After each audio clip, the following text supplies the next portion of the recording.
Glorious coaching centre के YouTube channel पर एक बार आपका फिर स्वागत है। मैं आपका मित्र ताज। आज हम आपके डिमांड के अनुसार जीन पियाजे के संज्ञानात्मक विकास की अवस्थाओं को लेकर आपके सामने आए हैं। बहुत सारे लोग का एक डिमांड था सर कि संज्ञानात्मक विकास से बहुत सारे क्वेश्चन बनते हैं, तो आप बेहतर होगा कि आप इस टॉपिक को पढ़ा दें। तो आप लोग की डिमांड पर हम आज जीन पियाजे के कॉग्निटिव डेवलपमेंट की अवस्थाओं के बारे में और इससे प्रीवियस ईयर में जो क्वेश्चन बनते रहे हैं सीईटी में और आगामी सीईटी एग्ज़ाम जो 31 जनवरी को जो निर्धारित है उसमें भी इस टॉपिक से क्वेश्चन बनने की लगभग 100% है कि इससे क्वेश्चन आपको बनेंगे। तो आइए बिना समय गंवाते हुए स्टार्ट करते हैं और हम लोग आज पढ़ेंगे जीन पियाजे का संज्ञानात्मक विकास। पहले हम जीन पियाजे के बारे में जानते हैं। जीन पियाजे आखिर कौन थे? देखिए, जीन पियाजे है जो है वो एक वैज्ञानिक थे। कौन सा वैज्ञानिक थे? मनोवैज्ञानिक थे। कहाँ के थे वो? स्विट्जरलैंड के मनोवैज्ञानिक थे। इन्होंने सर्वप्रथम संज्ञानात्मक पक्ष का क्रमबद्ध वैज्ञानिक अध्ययन स्विट्जरलैंड के प्रसिद्ध मनोवैज्ञानिक जीन पियाजे ने किया था। यानी कहने का मतलब हुआ जीन पियाजे कहाँ के मनोवैज्ञानिक थे? स्विट्जरलैंड के मनोवैज्ञानिक थे और इन्होंने सर्वप्रथम सबसे पहले इन्होंने स्विट्जरलैंड में संज्ञानात्मक विकास का परीक्षण किया, यानी उसके सिद्धांत का वर्णन किया। आगे बात करेंगे। अब इसका जो मेन टॉपिक है संज्ञान। अब संज्ञान क्या है पहले समझते हैं हम। संज्ञान का अर्थ क्या होता है? संज्ञान का मतलब होता है प्राणी की वह व्यापक और अस्थायी ज्ञान जिसे वह वातावरण, उद्दीपक जगत, वह जगत के माध्यम से ग्रहण करता है। संज्ञान क्या है? संज्ञान मनुष्य के लिए वह अस्थायी ज्ञान है जो वह वातावरण से हो या उद्दीपक के माध्यम से हो, क्या करते हैं, या बाहरी जीवन से वो ग्रहण करते हैं, वही संज्ञान है। दूसरे शब्द में कहें तो संज्ञान का मतलब होता है जानना, यानी किसी भी चीज़ के बारे में जानकारी रखना ही क्या कहलाता है? संज्ञान कहलाता है। अब संज्ञान के अंतर्गत क्या क्या चीज़ आएगा उसको भी हम जान लेते हैं। संज्ञान के अंतर्गत क्या आएगा? अवधान, अटेंशन जिसको बोलते हैं, ध्यान केंद्रित करना, स्मरण यानी याद करने की क्षमता, चिंतन यानी थिंकिंग उसका, कल्पना, अधिगम, वर्गीकरण, समस्या समाधान, निरीक्षण और संप्रत्ययकरण, विचारों का निर्माण, ये सब आपका किस में आएगा? संज्ञान के अंतर्गत आएगा। प्रत्यक्षीकरण आदि मानसिक क्रियाएं सम्मिलित है। यह क्रियाएं परस्पर अंतः संबंध होती है। यानी कहने का मतलब हुआ प्रत्येक क्रिया जो होती है उनके अनुसार वो एक दूसरे से क्या होती है? संबंध रखती है। किसके अनुसार? ये संज्ञान के अंतर्गत आती है। आगे बात करेंगे इसी में। जीन पियाजे ने संज्ञानात्मक पक्ष पर बल देते हुए संज्ञानात्मक विकास सिद्धांत का प्रतिपादन किया। इन्होंने किस पर बल दिया? संज्ञान पर बल दिया। और उन्होंने क्या दिया? एक सिद्धांत दिया है जिसको हम लोग संज्ञानात्मक विकास के सिद्धांत के नाम से जानते हैं। इसलिए जीन पियाजे को विकासात्मक मनोविज्ञान का जनक माना जाता है। इसीलिए इन्होंने संज्ञानात्मक विकास के क्षेत्र में बहुत सारे काम किए हैं, इसलिए इनको संज्ञानात्मक विकास का मनोविज्ञान का जनक यानी माना जाता है, यानी फादर ऑफ माना जाता है इसको। आगे बात करेंगे। विकासात्मक मनोविज्ञान के अंतर्गत शुरू से अंत तक अर्थात गर्भावस्था से लेकर वृद्धावस्था तक के अध्ययन किया। उन्होंने कहाँ से किया? गर्भावस्था से लेकर उन्होंने वृद्धावस्था तक के संज्ञानात्मक विकास के बारे में वो अध्ययन किए। विकास कहाँ से प्रारंभ होती है? ये क्वेश्चन बनते रहे बार बार।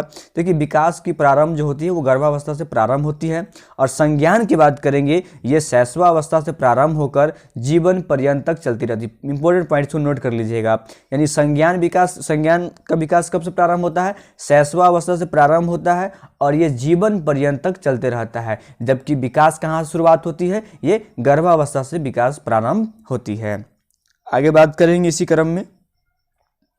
बालकों के मन में बुद्धि का विकास किस प्रकार से होता है, यह जानने के लिए उन्होंने अपने स्वयं के बच्चों को अपने खोज का विषय बनाया। ये भी आप जानते हैं कि उन्होंने अपने ही बच्चे पर उन्होंने इसका विषय बनाया था। पियाजे के इस अध्ययन के परिणाम स्वरूप उन्होंने जिस सिद्धांतों का प्रतिपादन किया उसे पियाजे ने मानसिक या संज्ञानात्मक विकास के सिद्धांत का नाम से जाना जाता है। उन्होंने अपने बच्चे जिन्होंने एक्सपेरिमेंट किया, उन्होंने जो प्रतिपादन किया, उन्होंने क्या किया? मानसिक क्रियाओं के आधारित पर किया। उन्होंने बच्चे के साथ रहा और जो बिहेवियर उन्होंने किया उस बिहेवियर को उन्होंने पेश किया और उसी चीज़ को मानसिक क्रिया के अंतर्गत में लोग उसको अब संज्ञानात्मक विकास के सिद्धांत के नाम से लोग उसको जानते हैं। तो एक चीज पॉइंट याद रखिएगा, उन्होंने अपने ही स्वयं के पुत्र पर, अपने बच्चों पर उन्होंने ये प्रयोग किया था। आगे बात करेंगे। पियाजे के अनुसार बालक में बुद्धि का विकास उनके जन्म के साथ जुड़ा हुआ है। यानी जीन पियाजे का कहना हुआ कि बालक में जो बुद्धि का विकास जो होता है वो उसके जन्म से ही जुड़ा होता है। प्रत्येक बालक अपने जन्म के समय कुछ जन्मजात प्रवृत्ति एवं सहज क्रियाओं को रोकने संबंधित योग्यता होती है। यानी जब बच्चा जन्म लेता है तो उनके अंदर कुछ जन्मजात क्षमताएं होती हैं, कुछ प्रवृत्ति होती हैं जो सहज क्रिया, जैसे रोना है कि नहीं, हाथ उधर भाजना, ये सब उनके अंदर सहज क्रिया पहले से जन्मजात होती है। ये कहना हुआ जीन पियाजे का। आगे बात करेंगे, जैसे में देखिए सहज क्रिया में क्या क्या शामिल है। आप देखिए जैसे कि चूसना, देखना, वस्तुओं को पकड़ना, वस्तुओं तक पहुंचना आदि को लेकर पैदा होते हैं। ये सबसे बड़ा स्टेटमेंट है जीन पियाजे का कि बच्चे के अंदर सहज क्रियाएं वो जन्मजात होती है, वो जन्म से ही उनके अंदर पाई जाती है। परंतु जैसे जैसे बड़ा होता है उसकी बॉडी क्रियाओं का दायरा बढ़ जाता है और बुद्धिमान बनता जाता है। जैसे जैसे उसकी उम्र आगे की ओर बढ़ती है उसमें क्या होती है, तब्दीली आनी शुरू हो जाती है। उसके स्ट्रक्चर, उसके बॉडी के आकार, दायरा, वो सब में आपको परिवर्तन देखने को मिलता है। किसके अनुसार? जीन पियाजे के अनुसार। अब बात करेंगे आगे, बालकों में बुद्धि को इस प्रकार के क्रमिक विकास को पियाजे ने 4 अवस्थाओं में बांटा है। अब यहाँ से हमारा स्टेज स्टार्ट हो रहा है। उन्होंने जो अवलोकन किया अपने बच्चों पर, उन्होंने संज्ञानात्मक विकास को उन्होंने 4 भागों में बांटा या 4 अवस्थाओं में उन्होंने बांटा। अब कौन कौन अवस्था है, पहले हम अवस्थाओं का नाम जान लेते हैं। तो पहला अवस्था है संवेदीय गामक अवस्था, दूसरा है आपका पूर्व संक्रियात्मक अवस्था, उसके बाद में है मूर्त संक्रियात्मक अवस्था, और चौथा आपका है औपचारिक संक्रियात्मक अवस्था, या इसी को बोलते हैं अमूर्त संक्रियात्मक अवस्था। ये सब अलग अलग ईयर्स बाई बांटे गए हैं। पहला आपको होगा 0 से 2 वर्ष, 0 से 2 वर्ष बांटे गए हैं। फिर 2 से आपका 7 वर्ष है, फिर 7 वर्ष से आपका 11 वर्ष चलेगा, 11 वर्ष से ये 15 या उससे आगे तक ये चलता है। यानी औपचारिक अवस्था की बात हो रही है। तो अब आइए हम चारों विकल्प को, चारों अवस्थाओं को बारी बारी से समझते हैं, इसकी विशेषताओं को भी जानने का प्रयास करते हैं। पहला अवस्था स्टार्ट हमारा होता है संवेदीय गामक अवस्था। यह प्रथम अवस्था होती है। यह जन्म से लेकर 2 वर्ष तक चलती है। कब तक चलती है? जन्म से लेकर 2 वर्ष तक चलती है। इस अवस्था में बच्चा अपनी ज्ञानेंद्रियों जैसे में आँख, नाक, कान के माध्यम से ही सीखता है। यानी सबसे इम्पोर्टेंस इस अवस्था की बात रही, विशेषता की बात रही, तो इसमें बच्चे जो होते हैं अपने ज्ञानेंद्रिय की बात करें। यानी सेंस, मतलब जो उसका सेंस है, सेंस कहने का मतलब हुआ eye, ear, nose, tongue and skin, इसके माध्यम से वो सीखता है। किस अवस्था में? ये संवेदीय गामक या इंद्रगामक अवस्था में ये सीखता है। आगे बात करें, इसकी कुछ विशेषताएं हैं। स्कीमा, देखिए स्कीमा क्या है? छोटे छोटे बच्चों की क्रियाएं मस्तिष्क से जुड़ी हो रहती है, स्कीमा कहलाती है। यह जीन पियाजे ने कहा इसमें बच्चों में वस्तु अस्थायित्व का गुण आ जाता है। यानी कहने का मतलब हुआ स्कीमा जो हुआ ये बच्चों के मस्तिष्क से जुड़ा हुआ है, और मस्तिष्क में क्या, छोटी छोटी जो बच्चों में जो क्रियाएं होती हैं वो उसके मस्तिष्क से जुड़ा होता है, इसलिए इसको क्या कहा जाता है? स्कीमा कहा जाता है। और बच्चों में अस्थायित्व वस्तुत्व की भी गुण उसके अंदर आ जाती है। आगे बात करेंगे, इसी में क्या है, भूख लगने की स्थिति को बालक रोकर व्यक्त करता है। आपने आमतौर पर देखा होगा बच्चे को जब भूख लगते हैं तो वो आपको बोल नहीं पाते हैं, क्या करते हैं, वो रो के आपको प्रकट करेंगे कि उसको भूख लग रही है। जिन वस्तुओं को बालक प्रत्यक्ष देखता है उसके लिए उसी का अस्तित्व होता है। यानी कहने का मतलब अस्तित्व क्या होता है, जैसे बच्चे अगर किसी मोबाइल से खेल रहे हैं या गुड़िया से खेल रहे हैं तो बच्चे उसी को प्रत्यक्ष रूप से देखता है और उसको क्या समझता है कि वो जीवित है, क्या समझता है उसको, जीवित है। अब बच्चे एक ही पक्ष को देख पाता है। यानी कहने का मतलब हुआ जो चीज़ को सामने रखा जाए बस उसी चीज़ को देखती है, उसके दूसरे तरफ क्या है, उस चीज़ के गुण के बारे में वो जानकारी नहीं रहती है उस वक्त। अब सेकेंड अवस्था शुरू होती है आपका 2 वर्ष से लेकर 7 वर्ष तक। इसको हम कहते हैं पूर्व संक्रियात्मक अवस्था। क्या कहते हैं? ये पूर्व संक्रियात्मक अवस्था है। यह अवस्था 2 वर्ष से प्रारंभ होती है और 7 वर्ष तक चलती है। कहाँ तक चलती है? ये आपकी 7 वर्ष तक चलती है। इस अवस्था में शिशु दूसरों के संपर्क से, खिलौने से, वाह अनुकरण के माध्यम से सीखते हैं। यानी कहने का मतलब हुआ जब बच्चे 2 साल के हो जाएंगे तो ये बच्चों दूसरे अन्य बच्चों के साथ में संपर्क बनाना शुरू कर देते हैं और ये खिलौने से भी लगातार जुड़े हुए रहते हैं और अनुकरण करके सीखते हैं। अनुकरण करने का मतलब है नकल करके, यानी जिस प्रकार से बड़े बोलते हैं उसी प्रकार से बच्चे अनुकरण करके सीखते हैं। ये कब होता है? आपका पूर्व संक्रियात्मक अवस्था में होता है। देखिए एक चीज इंपॉर्टेंट पॉइंट जो सीईटी में पूछा गया था, खिलौने की आयु इसी अवस्था को कहा जाता है। पूछा गया था जीन पियाजे के किस अवस्था को खिलौने की अवस्था कहा जाता है। तो आपका क्या होगा, पूर्व संकेतात्मक अवस्था, जिसकी जो अवधि होती है वो 2 वर्ष से लेकर 7 वर्ष तक होती है। इसी अवस्था को खिलौने की आयु कहा जाता है।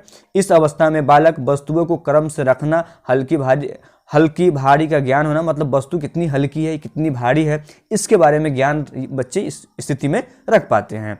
अक्षर लिखना, रंगों को पहचानना, माता पिता का आज्ञा मानना, मदद करना आदि सीख लेते हैं। इस स्थिति में बच्चे, यानी सेकेंड स्थिति जो है उसमें बच्चे थोड़ा बहुत लिखना पढ़ना भी, और कौन वस्तु हल्का है कौन वस्तु भारी है, इन तमाम चीज़ों में वो विभेद करने में सक्षम हो जाता है।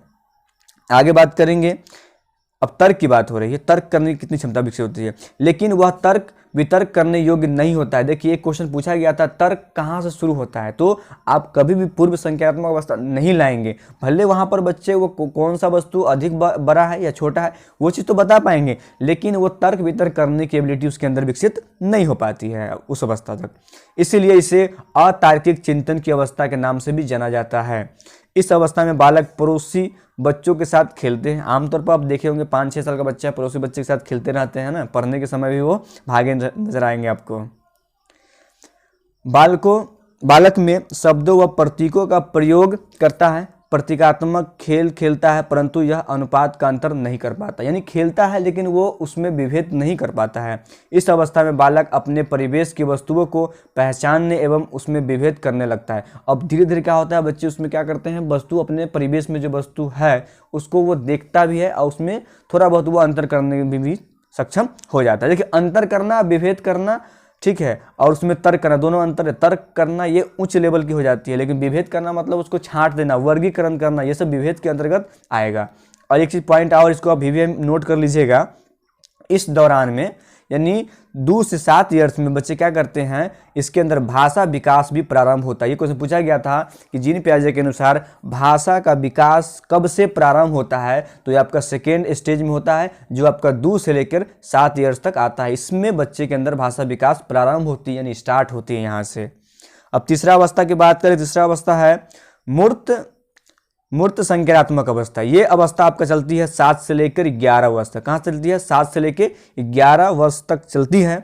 इस अवस्था में बालक में वस्तुओं को पहचानने, उनका विभेदीकरण तथा वर्गीकरण करने की क्षमता विकसित हो जाती है। इसीलिए इसे मूर्त चिंतन की अवस्था भी कहा जाता है। यानी कहने का मतलब हुआ, मूर्त चिंतन का मतलब हुआ जो चीज़ को हम प्रत्यक्ष रूप से देखते हैं। तो इस स्थिति में बच्चे क्या होते हैं, जो वस्तु को ये अवस्था में देखते हैं उनको पहचान भी करते हैं, उनको विभेदीकरण भी अलग अलग भी कर लेते हैं, और उसके मूर्त जो उनको दिखता है वो उसका वर्णन करने में वो सक्षम हो जाते हैं। कब सक्षम होते हैं, ये मूर्त अवस्था में, जिसका पीरियड ऑफ टाइम है 7 वर्ष से लेकर 11 वर्ष में बच्चे आ जाते हैं। उस वक्त वो मूर्त चीज़ों की अवधारणाओं को वर्गीकरण करने में बच्चा क्या हो जाते हैं, सक्षम हो जाते हैं।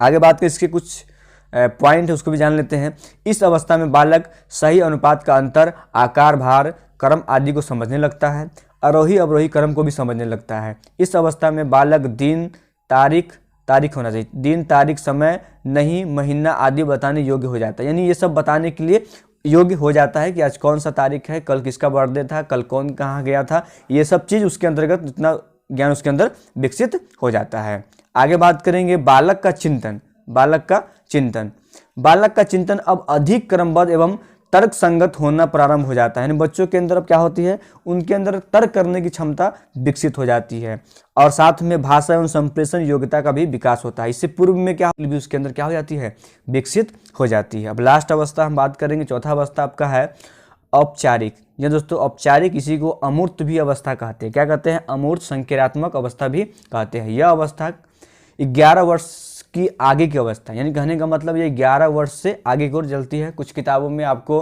11 से 15 वर्ष भी आपको मिलेगा, और कुछ किताब में आपको 11 वर्ष से आगे लिख दिया जाता है। तो इसका सही उत्तर जो भी हो, लेकिन 11 वर्ष से आगे की ओर ही चलती है। इस अवस्था में किशोर मूर्ति के साथ साथ मूर्त होगा, मूर्ति नहीं, यहाँ पर मूर्त होगा, क्या होगा, ये मूर्त होगा। मूर्त के साथ साथ अमूर्त चिंतन करने योग्य भी हो जाता है, इसलिए इसे तार्किक चिंतन की अवस्था के नाम से भी जाना जाता है। देखिए इससे पहले हम लोग मूर्त चिंतन के बारे में पढ़े थे, यहाँ पर मूर्त चिंतन तो बच्चे करना कर ही लेते हैं, लेकिन यहाँ पर बच्चों के अंदर अमूर्त चिंतन का भी विकास होना प्रारंभ हो जाता है। इसलिए इस अवस्था को तार्किक चिंतन की अवस्था भी कहते हैं। आगे बात करेंगे, इसके कुछ और गुण हैं उस पर भी हम जान लेते हैं। इस अवस्था में मानसिक योग्यताओं का पूर्ण विकास हो जाता है। यहाँ पर बच्चे किशोरावस्था में प्रवेश कर जाते हैं, इसलिए वहाँ पर उसकी जो मानसिक क्रियाएं जो होती है, उसकी योग्यताएं हैं, वो पूर्ण रूप से क्या होती हैं, वो डेवलपमेंट हो जाती है। बालक में अच्छी तरह से सोचना, समस्या समाधान करने एवं निर्णय लेने की क्षमता का विकास हो जाता है। इस स्थिति में यानी चौथे स्थिति की बात करें, अमूर्त संज्ञानात्मक अवस्था की बात करें, तो इस अवस्था में बच्चे समस्या का समाधान करने लगते हैं, निर्णय खुद लेने लगते हैं। ये सब क्षमता उसके अंदर विकसित हो जाती है। आगे बात करेंगे, अमूर्त चिंतन करने लगता है, यानी निर्णय, स्मरण, मनन आदि ये प्रारंभ कर देते हैं। कौन अवस्था में? अमूर्त चिंतन में। और ये क्या करते हैं? समस्या समाधान भी ये स्वयं करने लगते हैं। तो ये 4 स्टेज रहे हैं। आपने इसको बेहतर ढंग से देखा है। हम आपसे उम्मीद करते हैं कि ये जो हम 4 अवस्था बताए हैं, इसको आप कॉपी पर नोट डाउन करेंगे और इसको 1-2 मरते आप इसको पढ़ लेंगे। यदि आप इसको 1-2 मरते पढ़ लेंगे तो हम जब नेक्स्ट वीडियो में आएंगे तो आपके लिए इससे संबंधित कुछ क्वेश्चन रहेंगे जो आपको कराए जाएंगे। तो आई होप कि आप इसको समझ गए होंगे। तो अब इतना ही रखते हैं। अब नेक्स्ट बार हम कल आपसे मिलेंगे, तब हम नए टॉपिक के साथ फिर हाजिर आएंगे। तब तक के लिए इतना ही। मुझे दीजिए आज्ञा। जय हिंद, जय भारत।